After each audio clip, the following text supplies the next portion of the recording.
Então vamos lá, partindo para nossa segunda aula aí, a gente já viu sobre eucariontes e procariontes. Agora a gente vai para pluricelulares e unicelulares, tá? Nós vamos ver as principais diferenças, composições e comportamentos dessas células aí, nesta aula de agora. Primeira coisa que a gente precisa ver aqui, tá? Na diferença entre unicelulares e pluricelulares. Antes de ver essas diferenças, a gente precisa ver a teoria celular, né? O que diz a teoria celular? A teoria celular diz basicamente que todo ser vivo é formado por pelo menos uma célula, beleza? Todo ser vivo é formado por pelo menos uma célula. Essa é a teoria celular. O que a gente pode dizer aqui, antes da gente ver as principais características, a gente tem que lembrar, né, aqui que o unicelular é basicamente um organismo com apenas uma célula, né, um ser com apenas uma célula. E aqui em pluri ou multicelular são organismos, ou seja, um organismo com mais de uma célula. É basicamente isso, tá? São plurais, são multicelulares, tem mais de uma célula. Essa aqui é a principal diferença entre os dois, obviamente, né? Agora, indo para características mais específicas aqui da pluricelular, por exemplo, a gente tem que os pluricelulares sempre são eucariontes e possuem várias células, uma com cada função, formando uma complexidade, tá certo? Os organismos pluricelulares, né, os seres pluricelulares, né, as células que participam de organismos pluricelulares sempre são eucariontes e possuem várias células, uma com cada função, formando uma complexidade, tá certo? Seres pluricelulares são compostos de células eucariontes e que possuem, né, várias células pluricelulares, uma com cada função, formando uma complexidade maior. Já no caso aqui da unicelular, a gente pode dizer que eles são mais simples, né? Porque eles possuem apenas uma célula para todas as funções, tá certo? O unicelular possui apenas uma célula para todas as funções, cara. É simplesmente isso. Todas as funções de visão, de respiração, de percepção ambiental, reação, tudo ocorre em apenas uma célula nos seres unicelulares, né? Porque só tem uma célula. E nos seres pluricelulares isso ocorre em diferentes células e isso acarreta em bastante vantagens aí para os seres multicelulares, beleza? Agora vamos ver mais aprofundadamente aqui sobre seres unicelulares, ok? Vamos lá então. Os seres unicelulares, eles têm apenas uma célula, ok? Eles foram os primeiros seres vivos os primeiros seres vivos da Terra foram seres unicelulares. E como a gente sabe que os seres procariontes são os mais antigos seres, né? São os seres procariontes, seres primários, a gente sabe que eles eram procariontes, tá? Porque os procariontes surgiram 3,5 bilhões de anos atrás e os eucariontes surgiram 1,7 bilhões de anos atrás, ou seja, tem uma diferenciação aí de 1,8 bilhões de anos de existência entre procariontes e eucariontes. Então os primeiros seres vivos foram unicelulares procariontes. É importante destacar aqui que os seres unicelulares são mais numerosos. São os mais numerosos, tá? Os seres unicelulares, porque quando você tem Quando você tem uma só célula, é muito mais fácil, né? Quando você tem um ser com uma só célula, é muito mais fácil dele se reproduzir e habitar mais o ambiente, digamos assim, né? O planeta Terra no geral, porque ele é minúsculo. Ou seja, você pode ter uma quantidade maior deles porque eles são menores. Isso acarreta em outras diversas desvantagens que a gente já discutiu, inclusive vai discutir aqui. Mas eles são mais numerosos no nosso planeta Terra. Temos mais seres unicelulares do que pluricelulares, ok? Por exemplo, todas as bactérias são procariontes unicelulares, né? Procariontes são mais simples de se multiplicar. Então, isso acarreta... isso faz com que a gente tenha mais quantidade de seres procariontes unicelulares. Eles também fazem reprodução assexuada e sexuada, tá? Eles fazem os dois tipos de reprodução, assexuada e sexuada. Isso é incomum em unicelulares e multicelulares, os dois fazem reprodução assexuada e sexuada. Diferentemente dos seres multicelulares, os seres unicelulares podem ser procariontes, tanto procariontes quanto eucariontes. Seres unicelulares podem ser procariontes ou eucariontes. Uma vez que a gente sabe que seres procariontes são sempre somente unicelulares e seres eucariontes podem ser ou unicelulares ou multicelulares. Geralmente, por serem mais complexos, são multicelulares, né, ligados a sistemas e organismos mais complexos. Os seres unicelulares podem ser tanto autótrofos, podem tanto produzir seu próprio alimento, quanto serem heterótrofos, que são seres que precisam de diferentes seres para ingerir esses nutrientes, essa energia, né, esse alimento. Os seres autótrofos produzem sua própria energia.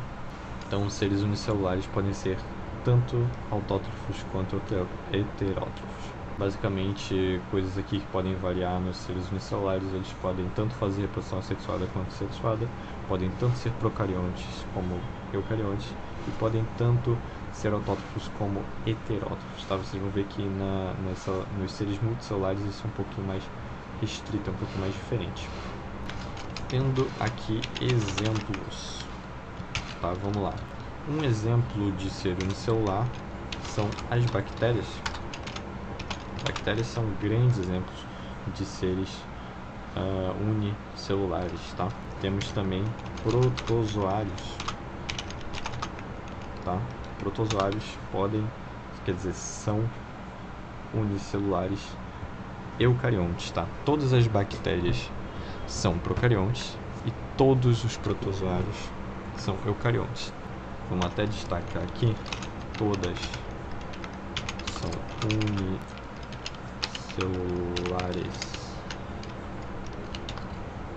e procariontes. Os protozoários todos são unicelulares e eucariontes. E também nós temos aqui em exemplo mais dois, tá? Temos alguns fungos, ou seja, alguns fungos podem ser unicelulares e algumas algas podem ser unicelulares também. Então aqui eu quebrei para ficar mais fácil da gente visualizar aqui, tá? Seres unicelulares, tá? Importante a gente escrever aqui: seres unicelulares. Eles possuem apenas uma célula. Foram os primeiros seres vivos da Terra, habitantes da Terra. São os mais numerosos porque é mais fácil, né, de reproduzir, ainda mais por causa do tamanho deles. Eles são mais numerosos, existem mais seres unicelulares do que pluricelulares na Terra. Eles realizam reprodução assexuada e sexuada. Lembrando que reprodução sexuada não necessita do ato sexual, é simplesmente a troca de material genético, tá? Algumas bactérias fazem reprodução sexuada, por exemplo, sem realizar, obviamente, o ato sexual, eles somente trocando material genético. Os seres unicelulares podem ser tanto procariontes quanto eucariontes. Um exemplo de ser procarionte unicelular são as bactérias, e um ser eucarionte são os protozoários e alguns fungos também podem ser unicelulares e são eucariontes. Celulares podem ser tanto autótrofos quanto heterótrofos, eles podem tanto produzir sua própria energia quanto ter que ingerir de outros seres. E exemplos de seres unicelulares são as bactérias, né? Todas as bactérias são unicelulares e procariontes. E também os protozoários. Todos, está escrito errado aqui, né? Todos os protozoários são unicelulares e eucariontes, tá? Lembra disso, todos os protozoários são unicelulares e eucariontes. E também temos aqui como exemplo alguns fungos e algumas algas, tá? Fungos e algas são eucariontes também. Então alguns fungos e algumas algas eucariontes podem ser unicelulares. E agora vamos para multicelulares. Primeira diferença aqui dos seres multicelulares. Eles apresentam mais de uma célula, né? Como nós vimos. Eles são também mais complexos do que os seres unicelulares. Todos os seres multicelulares são eucariontes, tá?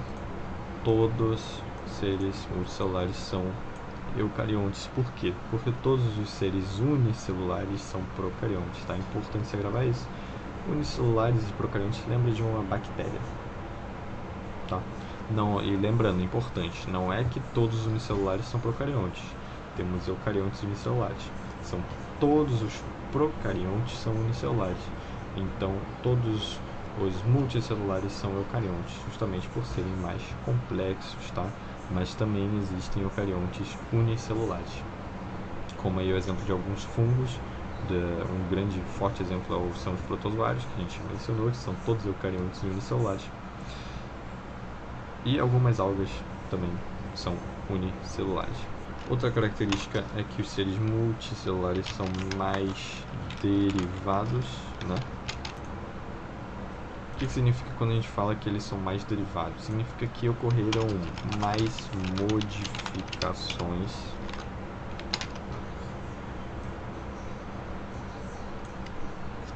evolutivas ao longo do tempo. Ok? Simplesmente isso. Quando a gente diz que eles são mais derivados, simplesmente significa que ocorreram mais modificações evolutivas ao longo do tempo. Outra característica dos seres multicelulares é que eles podem tanto ser autótrofos quanto heterótrofos. Ou seja, eles tanto podem produzir sua própria energia quanto terem que absorver de outros seres, tá? Pode ser tanto autótrofo quanto heterótrofo. E os seres multicelulares também realizam reprodução tanto assexuada quanto sexuada, tá? Isso aí vai variar de ser para ser, mas todos os multicelulares podem realizar reprodução assexuada ou sexuada e podem ser autótrofos ou heterótrofos. E outra característica é que eles surgiram muito depois dos seres unicelulares, justamente porque os procariontes, que são exclusivamente unicelulares, vieram, como eu falei, 3,5 bilhões de anos atrás. Os eucariontes vieram surgir somente 1,7 bilhões de anos atrás. E todos os seres multicelulares são eucariontes, então né, foi isso que aconteceu, é inegociável, né? Assim como tudo na ciência comprovado é inegociável, é simplesmente isso que aconteceu. Quais são os exemplos de seres multicelulares? Os multicelulares são animais, por exemplo, nós somos multicelulares. Plantas também são eucariontes e multicelulares. Algumas algas, tá? Algumas algas são multicelulares e alguns fungos também são multicelulares. A gente pode ver aqui algumas algas e alguns fungos estava presente ali também em unicelulares, né? Ou seja, algas e fungos variam bastante, eles podem ser tanto multicelulares quanto unicelulares. Importante destacar que eles são sempre eucariontes. Algas e fungos são sempre eucariontes, mas podem ser eucariontes unicelulares ou multicelulares. Para finalizar aqui, vamos colocar as vantagens dos multicelulares. Uma vantagem dos seres multicelulares é a diferenciação celular para o mesmo organismo. O que isso simplesmente significa? Significa que ocorre uma diferenciação celular maior, né? Temos células diferentes para diferentes funções, tá? Em seres multicelulares, justamente também porque há mais variação, né? Todos os multicelulares são eucariontes, todos os seres multicelulares são repletos de células eucarióticas que são mais complexas e justamente originam diferentes células para diferentes funções, né? Além das células eucarióticas terem diferentes organelas para diferentes funções, elas também se modificam e se tornam diferentes células para diferentes funções, tá? Elas absorvem diferentes funções ali dentro de um organismo, dentro de um sistema. Os seres multicelulares também possuem maior tamanho, tá? Eles são mais complexos, então são maiores em tamanho, e também possuem maior eficiência energética. Porque evolutivamente nós, né, seres multicelulares, precisamos de bastante energia. Então nós temos uma estrutura que nos permite ter uma maior eficiência energética, tanto por causa da necessidade também. As bactérias, elas, por exemplo, bactérias que realizam produção assexuada, elas necessitam de pouca energia assim, para se reproduzir, né? Produzem poucas funções. Já os seres eucariontes multicelulares precisam de mais energia para manter todas as organelas, manter todas as células, no caso dos seres multicelulares, funcionando ali direitinho. Então possuímos uma maior eficiência energética. Temos também uma maior adaptação a outros ambientes. Justamente isso aqui é uma característica bem forte também por causa das células eucarióticas, né? Uma adaptação maior a outros ambientes, porque geneticamente eucarióticas são mais complexas, ainda mais se for de reprodução sexuada, onde ocorre a troca de material genético entre seres de mesma espécie, mas de diferentes ambientes. A espécie ela vai se perpetuar melhor, né? Vai se adaptar mais a outros ambientes, então possui essa capacidade também maior de modificação quanto a seres unicelulares. E também temos maior autonomia ao meio ambiente. O que significa ter mais autonomia ao meio ambiente? Basicamente, nós temos a capacidade de alterar a nossa temperatura, por exemplo. Se você pega uma bactéria, existem exceções, mas se você pega uma bactéria e abaixa ou aumenta a temperatura do ambiente que ela está vivendo, ela automaticamente, instantaneamente vai morrer.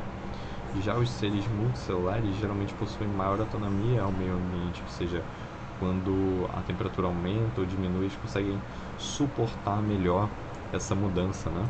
Então vamos colocar aqui, não são totalmente dependentes às variações